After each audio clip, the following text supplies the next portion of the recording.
Good morning. I'm Devasena.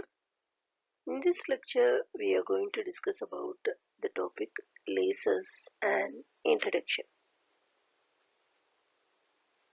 Lasers and introduction. Laser stands for light amplification by stimulated emission of radiation. Laser is a device which emits a powerful monochromatic collimated beam of light. The emitted light waves from laser source are coherent in nature. It is an artificial light source which exhibits so many superior features than the conventional light source. Laser light emerges as a narrow beam which can travel long distance without much loss of intensity and energy. Actually, the laser amplifies the light waves. Lasers representation is shown here. Here is another representation of the laser light source. Ruby laser. The first laser, ruby laser, was invented by Dr. T.H. Maiman in the year 1960. Since then, the development of lasers is extremely rapid. The laser action is being demonstrated in many solids, liquids, gases, and semiconductors. The discovery of laser made an enormous impact on scientific and engineering applications, particularly in the field of communication, metrology, biology, medicine, and computers. Laser basic concepts. Consider an assembly of atoms in a material which is exposed to light radiation. That is, a stream of photons with energy h nu. In general, three different processes occur when light radiation interacts with the material.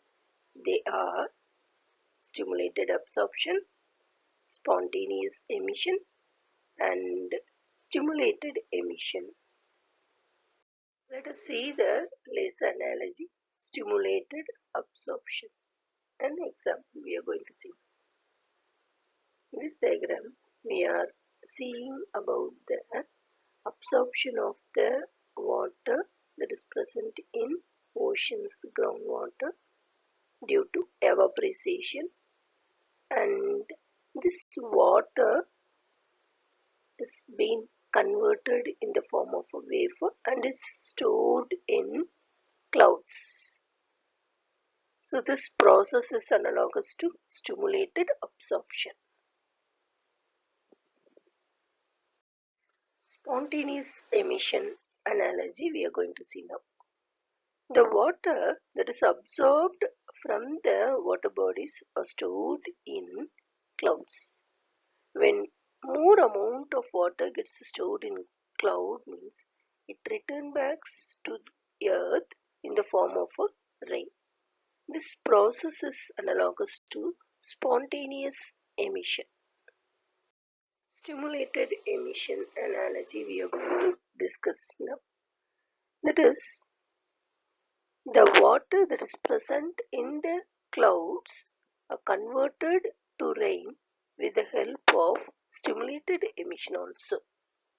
This stimulated emission means we are going to discuss about the artificial rain.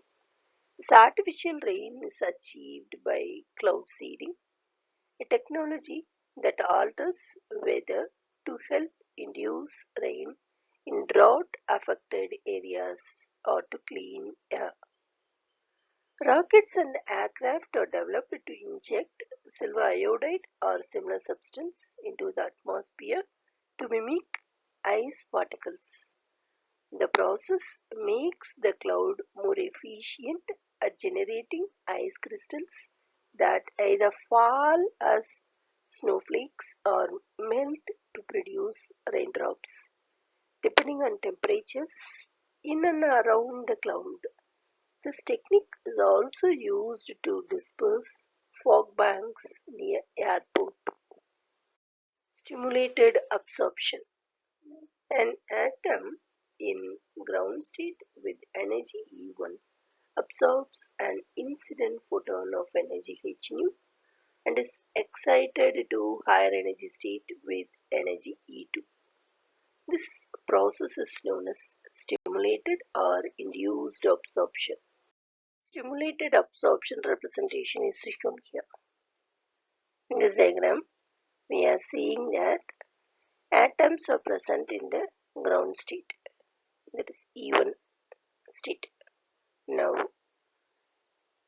these atoms are hit by that additional photon of energy hν.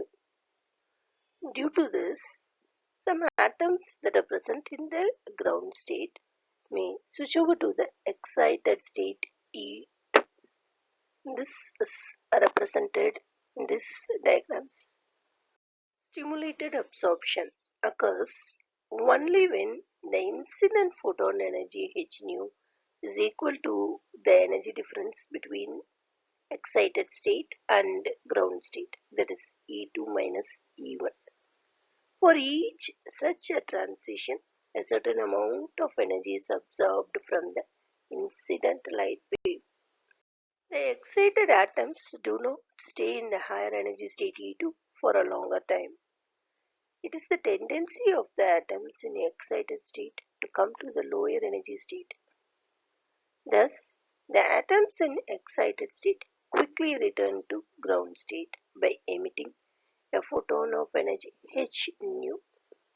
The emission of photons takes place in two ways, namely spontaneous emission and stimulated emission.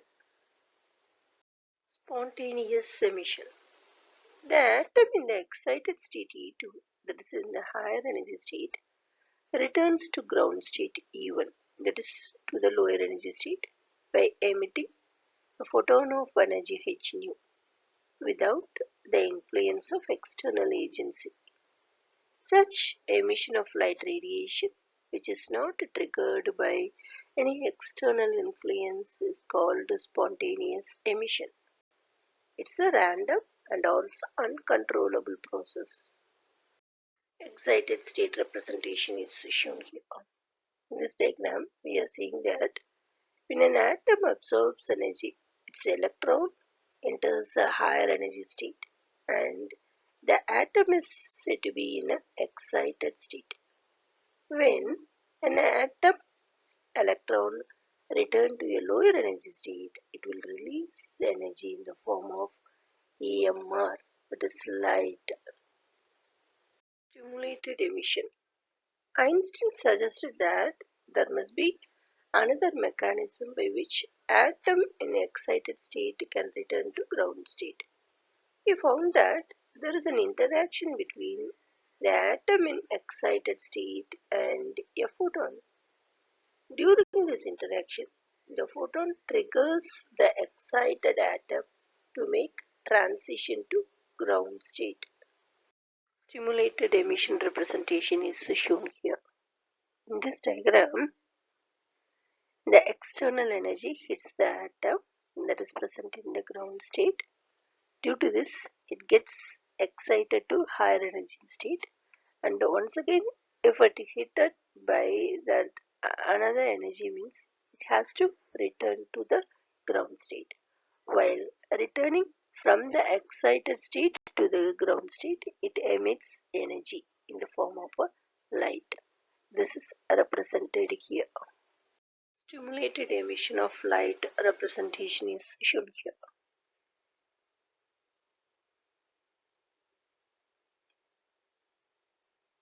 In this diagram, the atom that is present in the ground state is heated by the additional energy. Due to this, it jumps to excited state. While returning from the excited state to ground state, it emits light. This is represented in this emission. While returning, it emits the light particle.